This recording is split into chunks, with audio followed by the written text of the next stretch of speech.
Good afternoon, teacher. Good afternoon, classmates. My name is David Morales. Today I'm going to talk about the personal carbon footprint. So first I will give a little definition about it, and after I will explain each point that I'm going to develop in this video. So definition about carbon footprint is a measure that impact your activities have on the amount of carbon dioxide CO2 you produce through burning of fossil fuels and is expressed as a weight of CO2 emission produced in tons.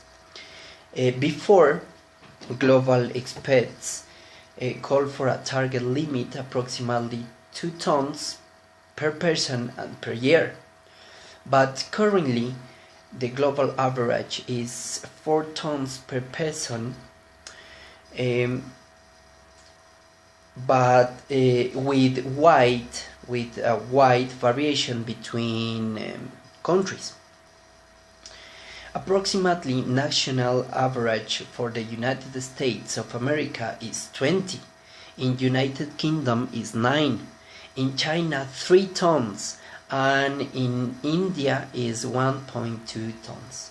But individually activities we are estimate to contribute around 45% of your footprint. So individually we do a lot of pollution to the environment, a lot of. So now I will explain, or I will give what are the effects of a personal carbon footprint. For example, in the transport, yes.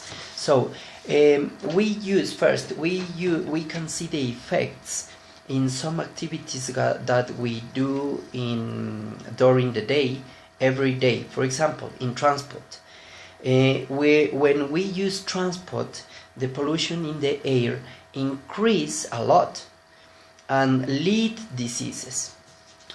Now the cars are major contributions to global CO2 emissions. They are very high to polluting the environment.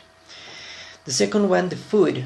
The food is in health. For example, we could have health hazards as saturated fats, excess sugar, heart diseases, and etc. And in the environment, food is the most contribute of emissions. That's why global consumption animals products can increase CO2 and methane emissions. In energy uses, we can save energy, a lot of energy, if we turn off the lights, or we turn off the devices that we are not using at the moment. If you like heat or cold your house, you are already polluting the environment. So that's why it's important to know this part. For example, when we use the water, when we use without measure, that means we are not preserving the water. So try to use for just useful activities the water. Waste management. We need to have a good waste management, because if we mix everything in just one bag, is very bad, and we increase the pollution. Yes, so we are not doing this activity, the recycle activity, that is very important, the very important activity. So if we don't do this, we take a lot of time. We take a lot of pollution in our environment. Yes, so I will give some ways to reduce this pollution. For example, in transport, try one following ways to get work or school. You can cycle, walking, or you can use a public transport. Don't speed. because when you when speeding uses more petrol, and for that reason we give to the air more CO2. A strength public transport system make public transport safe, convenient and affordable.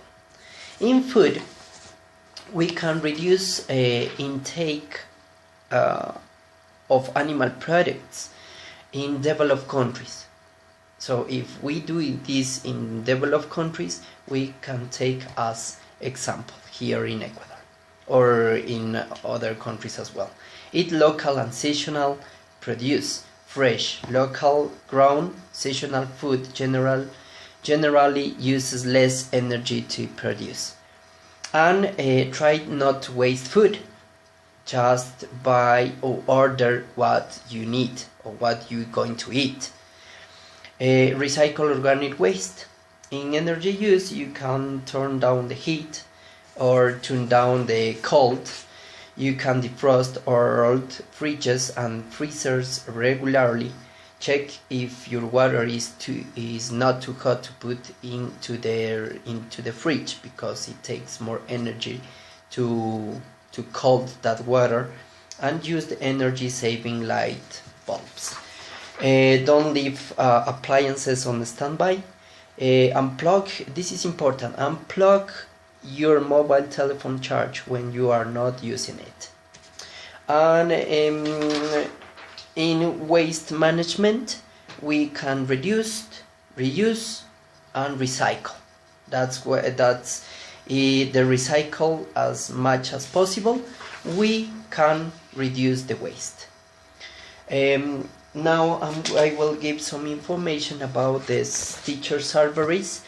I take 3 surveys from different teachers. The first one is Rafael Cardoso, the second one is Sofía Mena and Javier Flores. So I will give this information. In Rafael Cardoso, his score was 4, and he has a small carbon footprint. That is very good. Sofía Mena, she takes a higher score, is 6, and she has a medium carbon footprint. And the last one is Javier Flores. This teacher got 9 of score, so we'll have he has a medium carbon footprint. This information could be attached with the YouTube video in the EVA platform. Thank you very much. My name is David Morales, and was a pleasure.